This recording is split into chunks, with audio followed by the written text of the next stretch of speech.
여러분, 누군가에게 화를 내고 있든 스스로 삭히고 있든 분노에 가득 차 있는 사람을 상상해보세요. 그 화가 누구를 벌주고 있나요? 시타르타가 남긴 명언 중 하나입니다. 우리는 화를 낸다고 벌을 받진 않습니다. 그 화로부터 벌을 받죠. 화를 내면 내가 괴롭습니다. 그리고 내 몸 안에서는 독소가 만들어지죠? 그 바보 같은 짓을 우리 매일매일 하고 있는 거예요. 화는 자꾸만 일어납니다. 그리고 멈춰지지 않아요. 화를 내고 후회하지만 늘 또 화를 냅니다. 화는 컨트롤의 대상이 아닙니다. 우리 모두는 컨트롤 변태죠? 뭐든지 컨트롤하려고 합니다. 슬픔도 컨트롤하고 화도 컨트롤하고 심지어 미덕이 아니라고 생각해서 기쁨을 표출하는 것도 컨트롤하려고 합니다. 하지만 감정은 컨트롤의 대상이 아닙니다. 컨트롤하는 방법은 억누르는 것 하나예요. 화를 억누르면 병이 됩니다. 화에 대한 이야기 오늘 나눠봐요. 과학적으로도 밝혀졌습니다. 화를 낸 순간 우리 몸 안에는 독소가 만들어집니다. 그리고 그 독소들이 차곡차곡 쌓여서 결국에는 큰 병까지 만들어내죠. 그리고 그 화가 쌓여 내 잠재의식에 부정적인 에너지를 가득 채우고 현실에서도 자꾸만 화를 낼 일들을 창조합니다. 나는 나의 에너지를 주변에 계속 전하고 그것을 반복 창조합니다. 내가 화로 가득 차있기 때문에 주변에 화를 퍼뜨리고 더욱 더 화가 날 일들을 끌어당깁니다. 그 많은 사람들로부터 자유롭고 사람들로 하여금 내 안에서 일어나는 감정들로부터 자유로우려면 어떻게 해야 될까요? 마음에 안 드는 사람들은 배척하고 나는 내 갈 길을 가면 될까요? 그렇게 하면 당연히 분노에 더 취약해지겠죠. 우리의 에고는 세상 모든 것들에 대한 정체성을 창조하고 그리고 나와 다른 것들에 대한 경계선을 만들어요. 그러고는 좋고 싫음까지 만들어서 철저하게 분리합니다. 나와 다른 것에 대한 경계심과 함께 분노가 일어납니다. 그렇기 때문에 수용하고 포용할수록 분노도 사라지게 마련이죠. 그치만 수용하고 포용하고 싶지 않습니다.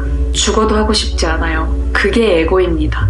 소중한 나의 삶, 에고의 하수인으로 사시겠습니까? 필요할 때만 에고를 부려먹으시겠습니까? 나와 저 사람은 다르지 않습니다. 저 사람도 나의 일부예요. 세상 그 무엇도 분리되어 있지 않습니다. 더욱 더 많이 분리할수록 에고는 더 크게 난동을 부립니다. 에고가 저 사람은 나와 달라 라는 인식을 계속하게 함으로써요. 모든 것들을 분리하고 나에 대한 위협으로 인식해서 화를 내게 합니다. 그리고 화는 언제나 어떤 행동을 취하도록 하죠. 정말 극단적인 경우에는 폭력도 일어나죠. 그리고 그 분노로 인한 어떤 행동을 함으로써 내 현실에는 결과물이 창조됩니다. 매번의 분노는 크고 작은 내 삶의 변화들을 창조하고요. 그 크고 작은 부정적 변화들은 에고가 더 미쳐 날뛸 수 있도록 좋은 먹잇감을 계속 피딩해줍니다. 하지만 우리가 항상 알아차려야 하는 것, 타인이 나로 하여금 부정적인 감정을 일으키도록 내가 허용하는 겁니다. 누가 뭐라고 해도 화를 내는 건 나 자신입니다. 누가 나를 화나게 했어가 아니라 내가 그 사람이 나로 하여금 화를 내도록 하게 허용한 겁니다. 이해가 되시나요? 타인이 내가 어떤 감정에 휘둘리게 만들도록 내가 허용한 것입니다. 내가 무엇이다 라는 에고를 지우세요. 나는 김정민이다. 나는 현재 34살이다. 나는 여성이다. 나는 누구의 아내, 누구의 엄마이다. 그리고 누구의 딸이고 누구의 언니이다. 나의 직업은 무엇이고 나는 무엇을 하고 살아왔고 나는 이걸 잘하고 저것에 조금 취약하다. 정체성을 모두 지워버립니다. 무엇이 남습니까? 텅 빌 때까지 지워보세요. 나를 비우면 누군가가 의도를 가지고 나를 공격을 하더라도 그 칼날이 와서 꽂힐 공간이 없어서 상처가 되지 않습니다. 텅 비어있기 때문에 날아오는 칼날이 어디에도 꽂히지 못하고 그저 날아가 버립니다. 고로 나는 다치지 않아요. 나는 그 무엇도 아닙니다. 나는 아무것도 아닙니다. 세상 그 어떤 것에도 자꾸만 정체성을 부여하려는 마음을 멈추시고요. 모든 것을 습관적으로 낮춰보거나 올려보는 습관 또한 버립니다. 분리하는 습관도 버리고요. 모든 것이 나와 하나로 연결되어 있음을 깨닫습니다. 명상을 통해서요. 그리고 무엇보다 분노가 일어나는 그 원인, 원인을 내 안에서 찾습니다. 분노를 일으키는 것이 나 자신이라는 개념이 이해가 잘 되지 않으시면요, 하루 종일 시간 날 때마다 안에서 계속 반복해서 되풀이해보세요. 분노를 일으키는 것은 나 자신이다. 분노를 일으키는 것은 나 자신이다. 분노를 일으키는 것은 나 자신이다. 분노를 일으키는 것은 그 누구도 아닌 나 자신이다. 외부 요인이 부정적으로 변한다고 해서 나의 내면이 부정적으로 영향을 받을 필요는 없습니다. 온전히 나의 선택입니다. 자유의지가 나에게 있습니다. 자, 분노가 일어났어요. 오늘 회사에서 친구들과 있을 때 그 분노에 대해 상세하게 기록해봅니다. 몇 월 며칠 몇 시 어느 장소에서 누구와 어떤 말이 행동이 오고 갔고, 거기서 내가 느낀 감정이 무엇인지, 어느 정도의 분노를 느꼈는지, 그 분노의 밑바탕에는 과거에 어떤 경험이 깔려 있는지, 이 부분이 포인트입니다. 과거 나의 어떤 상처가, 미해결된 상처가 건드려졌기에 그런 분노가 올라왔는지 그걸 알아냅니다. 상처가 많은 사람은 분노 또한 많습니다. 그 분노를 표출하느냐 억압하느냐의 차이만 있을 뿐이죠. 안에서 괴로워하고 있는 내면은 전자나 후자나 피차 일반입니다. 화를 낸다고 상처가 사라지는 것도 아니고 참는다고 상처가 사라지는 것도 아닙니다. 분노 자체는 그 어떤 문제도 해결하지 않습니다. 하나의 신호일 뿐이죠. 자꾸만 분노가 일어난다는 것은 절대로 내가 잘못됐다는 것이 아닙니다. 내가 성질이 더러워서가 아닙니다. 나는 잘못된 게 없습니다. 다만 내면에서 자꾸 분노가 일어나는 원인을 나 스스로 찾아야 합니다. 그래야 나와 내 주변 사람들이 더욱 상처받는 것을 막을 수 있죠. 슬픈가요? 슬프면 그 원인을 찾아서 해결해야 됩니다. 기쁜가요? 기쁜 일을 더욱더 찾아서 이어나갑니다. 화가 나나요? 분노의 원인을 찾아 해결합니다. 보세요. 감정은 신호입니다. 신호를 무시하지 마세요. 감정 자체를 해결하는 것이 아닙니다. 감정이 주는 메시지가 무엇인지 알아차리는 것이죠. 자, 화의 이유는 외부적 요인이 아닙니다.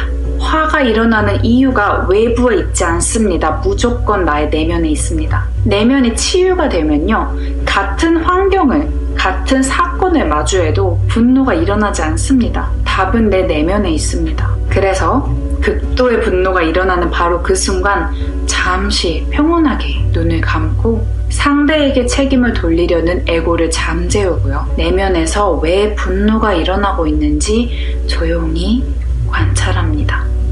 가능하다면 바른 자세로 앉아서 명상을 하듯 집중하셔도 좋습니다. 꼭 기억해주세요. 화를 컨트롤하지 마세요. 화를 컨트롤하려고 하지 마세요. 무엇이 있기 때문에 그 감정, 에너지가 일어난 거잖아요? 근본적인 문제가 화가 아니라 다른 어떤 것으로 존재하는데 왜 그것을 해결하지 않고 이걸 해결하려고 합니까? 그렇게 해서 절대로 해결되지가 않습니다. 제가 저의 인간 쓰레기 시절 항상 공유해드리죠. 저는 화가 나면 사람을 말로 상처 주는 거는 정말로 일상 다반사였고요. 싸워서 이길 때까지 덤비거나 아니면 물건을 부수고 던지고, 네, 저 정말로 폭력적인 사람이었습니다. 심지어 내가 예전에 사람에게 두들겨 맞아본 그 경험 그대로 누군가에게 폭력을 행사한 적도 있습니다. 제가 그랬다는 거 상상이 안 된다고 하시는 분들 정말 많이 계신데요. 저는 정말로 폭력적이고 공격적이고 예민한 사람이었습니다. 소중한 사람들에게도 많은 상처들을 안겨주었고요. 그렇게 자해까지 중독되기에 이르렀죠. 하지만 지금은 그때와 똑같이 해보라고 시킨다고 해도요, 어떤 감정들이 어떤 경로로 일어났었는지 기억조차 희미할 정도로 정말 다른 인생처럼 느껴집니다. 그때와 비슷한 상황들을 혹시나 마주하게 되더라도 화라는 것이 잘 일어나지 않아요. 정말 그냥 남의 이야기처럼 예전의 제 모습은 놀랍기만 합니다. 그래서 제가 믿는 것은 모든 사람은 내면의 답만 찾으면 평화로워질 수 있다는 거, 모든 사람이 변할 수 있다는 것. 이 세상에서 답이 없는 사람이 딱 한 사람 있다면 그게 나일 것이다. 항상 굳게 믿어왔던 사람이기 때문에 제가 변했으니 이 세상 누구도 분노 조절 장애 그까짓 거 이겨낼 수 있다고 생각합니다. 이 모두가 스스로 치유하는 과정에서 일어난 작은 변화입니다. 다들 아시겠지만 제가 병원에 다녀본 것도 아니고 어디 상담센터 한번 가본 것이 아닙니다. 스스로 안아주고 울게 해주고 다친 마음에 계속해서 약을 발라주기를 거듭하고, 그렇게 해서 나온 결과일 뿐이죠. 나를 치유하는 것을 누가 길을 안내해주는 거는 할 수 있지만요. 치유를 하는 것은 전적으로 나 자신이에요. 저 또한 그 길 안내를 해드리는 것 뿐입니다. 우리 마인드풀 TV 채널에 오셔서 이너피스 101 재생 목록 누르시면요. 이 치유의 과정에서 필요한 많은 영상들 다채롭게 준비되어 있습니다. 이 목록 찾기 어려워하시는 분들 위해서 아래 설명글에 링크도 따로 해드릴게요. 화를 컨트롤하려는 마음 오늘 이 순간 내려놓으시고요. 무엇이 화를 일으키는지 과거의 상처를 찾고 그 상처를 치유하고 다친 내 에고를 보듬어주고 나한테 상처를 준 사람들을 온전히 용서하고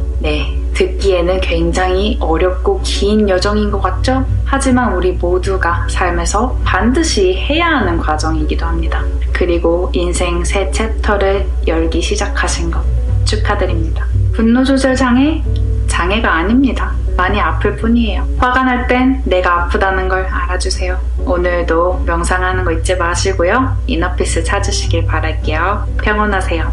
그게 가장 중요합니다. 아프지 마세요.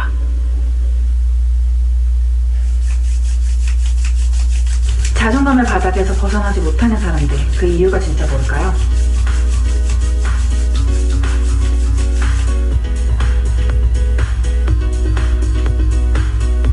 우린 모두 병든 세상에 살고 있죠. 아무리 북적거리고 있어도 개개인은 모두 단절되어 있어요. 우리가 처음 태어나서 엄마의 몸에서 분리될 때 자아라는 것은 아직 존재하지 않아요. 보고, 듣고, 느끼고, 배우기 시작하면서 우리는 스스로에 대해 정의를 내리기 시작합니다. 좋다, 나쁘다, 희다, 검다, 착하다, 못됐다,